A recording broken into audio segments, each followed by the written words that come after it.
आज जनपद वैशाली में आयोजित भगवान श्री परशुराम जी के मंदिर प्रांगण में ये जनसभा जिसकी अध्यक्षता कर रहे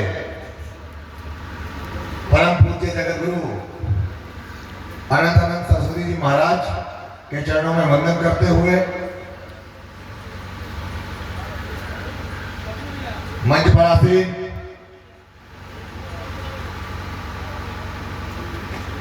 इस कार्यक्रम के और इस मंदिर ट्रस्ट के अध्यक्ष भाई मनीष कुमार जी,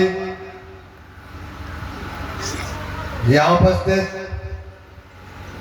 हमारे पूर्व केंद्रीय मंत्री भाई अश्विनी चौबे जी, अपने ओजस्वी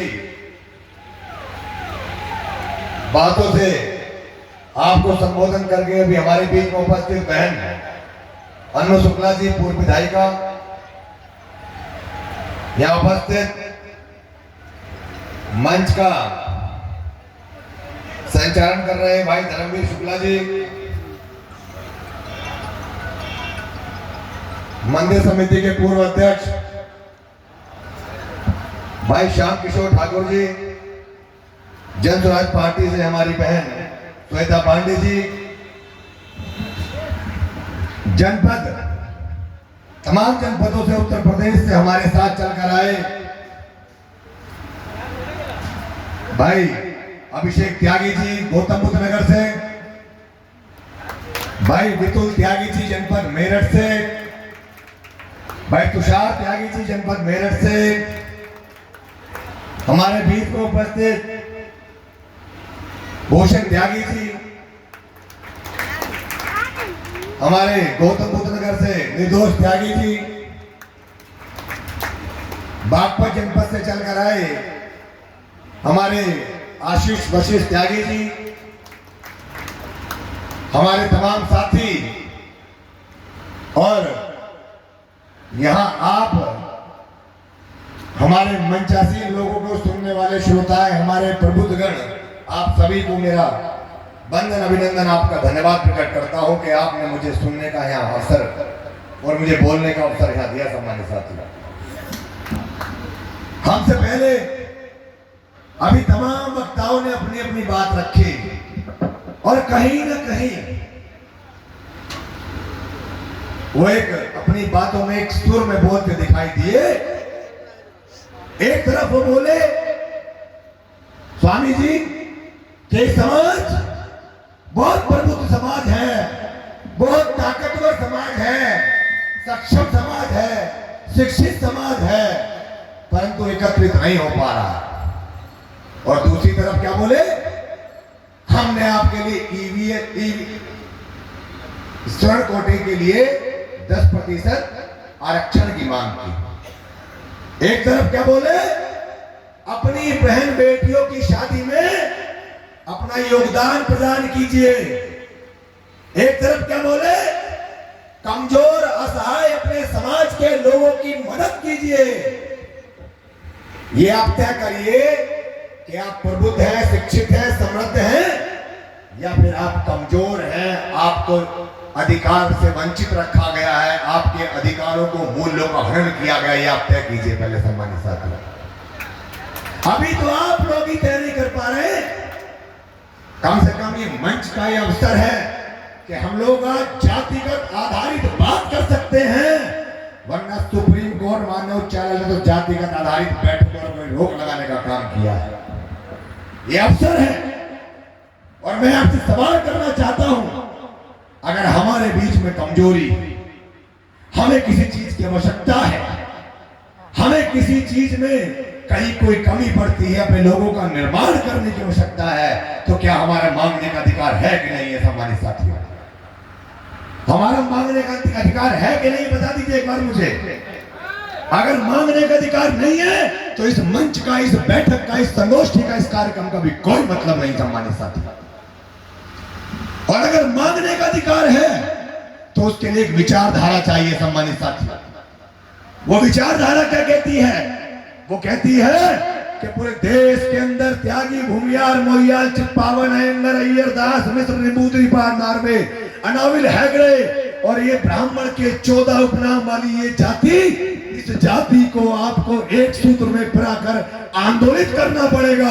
आपको एक विचारधारा देनी पड़ेगी और इस विचारधारा के अंदर अगर कोई विचार होना चाहिए तो एक विरोधाभास का, आंदोलन का, और उस आंदोलन के अंदर मुझे ये नहीं देखना कि मेरे मंत्री जी का नुकसान होगा, मेरे स्वामी जी का नुकसान होगा, मेरे त्यागी जी का नुकसान होगा। आपको देखना है कि मेरे समाज का फायदा कहां होगा। सम्मानित साथियों, आपको ये नहीं देखना कि मेरे इस आंदोलन से किसकी नौकरी जाएगी, किसकी मंत्रालय जाएगा। आपको देखना है, क्योंकि जब आप आंदोलन करेंगे तो मैं निश्चित रूप से कह सकता हूं, आज हमारे बीच पूर्व मंत्री बैठे हैं, आप आंदोलन कर दीजिए, वर्तमान मंत्री हो जाएंगे। आप आंदोलन कर दीजिए, हमारी पूर्व विधायिका बैठी थी, ये वर्तमान विधायिका हो जाएंगी। आप आंदोलन नहीं करेंगे, आप एकत्रित नहीं होंगे, एक विचारधारा पर मांगने की, छीनने की अगर आदत नहीं डालेंगे, मेरा वादा है आप कभी कामयाब नहीं हो सकते। मेरी बात को लिख के रख लीजिए। अगर ये आंदोलित समाज जो महर्षि भृगु के वंशज हैं, भगवान परशुराम के वंशज हैं, महर्षि ऋषि के वंशज हैं, महर्षि जमदग्नि के वंशज हैं, ये क्रांतिकारी इस धरती पर पैदा हुए हमारे आचार्य चाणक्य के वंशज हैं। कैसी बात करते हो आप लोग, लड़ना भूल जाओगे तो किसी को सम्मान भी नहीं मिलेगा। सम्मानित साथियों, ना किसी को सम्मान मिलेगा, ना किसी को नौकरी मिलेगी, ना किसी को पदोन्नति मिलेगी, और ये मंच भी खाली हो जाएगा, वो कुर्सियां भी खाली हो जाएंगी। मैं आपसे ये भी कहना चाहता हूं, अरे मुझे बता दिया होता कि कम से कम लोगों को जागरूक नहीं कर पा रहे हैं। आपके इस भाई का नाम श्रीकांत त्यागी, शायद आप लोग में से कम लोग मुझे जानते होंगे, लेकिन उत्तर प्रदेश की धरती से लेके, दिल्ली से लेके, हरियाणा, पंजाब से लेके, झारखंड में भी और मध्य प्रदेश में ऐसा कोई गांव त्यागी भूमियार समाज का नहीं होगा जहां मैं या मेरे लोग नहीं पहुंचे होंगे। सम्मानित साथियों, उसका कारण क्या है? उसका कारण है क्योंकि हम निडर और निर्भीक होकर अपने लोगों की बात को रखना जानते हैं। हम कहना जानते हैं कि जब मैं आपकी लड़ाई लड़ूंगा तो प्रशासन, छन्नी में छान के मंत्री, छन्नी में छान के पुलिस और छन्नी में छान के आईएएस पीसीएस को लगाएगा आपको शांत करने के लिए। आप किसी भी आंदोलन को देखिए, किसी भी बड़े आंदोलन को देखिए, उसको शांत करने के लिए किसकी आवश्यकता पड़ती है? स्वजातीय अधिकारियों की, स्वजातीय मंत्री विधायकों की, स्वजातीय शासन प्रशासन में बैठे अधिकारियों की।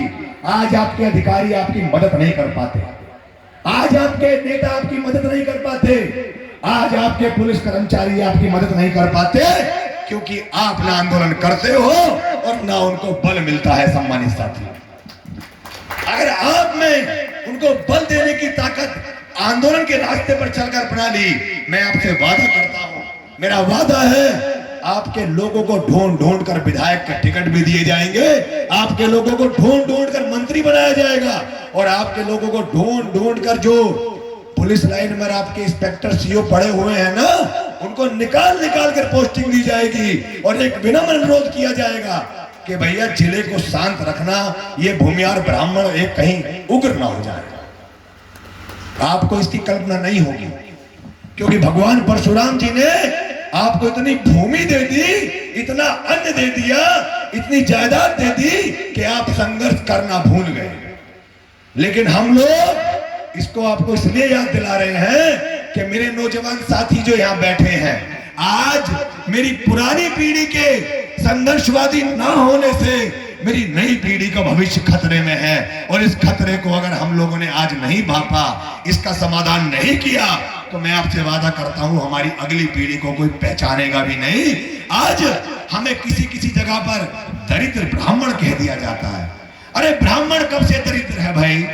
ब्राह्मण के पास धन नहीं होगा, ब्राह्मण के पास सूरत नहीं होगी, सीरत नहीं होती, लेकिन शिक्षा उससे कोई छीन नहीं सकता, वो उसका कहना है, उसे पेट से मिलता है। और जिसके पास शिक्षा है, जिसका शिक्षा का जिसने दूध पी लिया, वो शेरनी का बेटा हो गया। सम्मानित साथियों, और इस शिक्षा शेरनी के दूध को पी के हुए पैदा हुए हैं, बावजूद इसके हम लोगों को यह मशक्कत करनी पड़ रही है, मांगना पड़ रहा है, छीनने की आदत डाल दीजिए। मैंने पहले भी कहा, या तो तय कर लीजिए कि आप समृद्ध हैं, शिक्षित हैं, संपन्न हैं, यह तय कर लीजिए कि आपको चाहिए, आपको आरक्षण भी चाहिए, आपको शिक्षा भी चाहिए, आपको अवसर भी चाहिए, आपको शादियों में चंदा भी चाहिए, आपको मंदिर निर्माण में दान भी चाहिए। तो जब आपको चाहिए तो खुले दिल से मांगिए। ये प्रबुद्ध समाज के कुछ लोग ऐसे हैं जो आपके इस मांग को, इस लड़ाई को लड़ने का काम करेंगे, इस हक को दिलाने का काम करेंगे। बदले में सम्मानित साथियों, आपको अपनी संख्या बल के आधार पर सिर्फ एक प्रण ले लेना है कि जब मेरी बात समाज की आएगी तो मैं न सपाई हूं, न बसपाई हूं, न भाजपाई हूं, न कांग्रेसी हूं। मैं अगर कुछ हूं तो मैं भृगु का वंशज हूं, मैं भृगुवंशी हूं, मैं ब्राह्मण का बेटा हूं, मैं परशुराम का वंशज हूं, मैं दिनकर जी का वंशज हूं, मैं चाणक्य का वंशज हूं, मैं तमाम अपने महापुरुषों का वंशज हूं। मुझे उनकी बातों को आत्मसात करना चाहिए। अरे वो कहते हैं, आप कोशिश करिए, एक शायर में लिखा है कि गूंदने बैठा था आटा जब तवा जलने लगा। ये बहुत थोड़ी भीड़ है ना, अभी उग्र हो जाइए, पता लगेगा कि गूंदने बैठा था आटा जब तवा जलने लगा। खान शामा भी देखो सियासी चाल चलने लगा।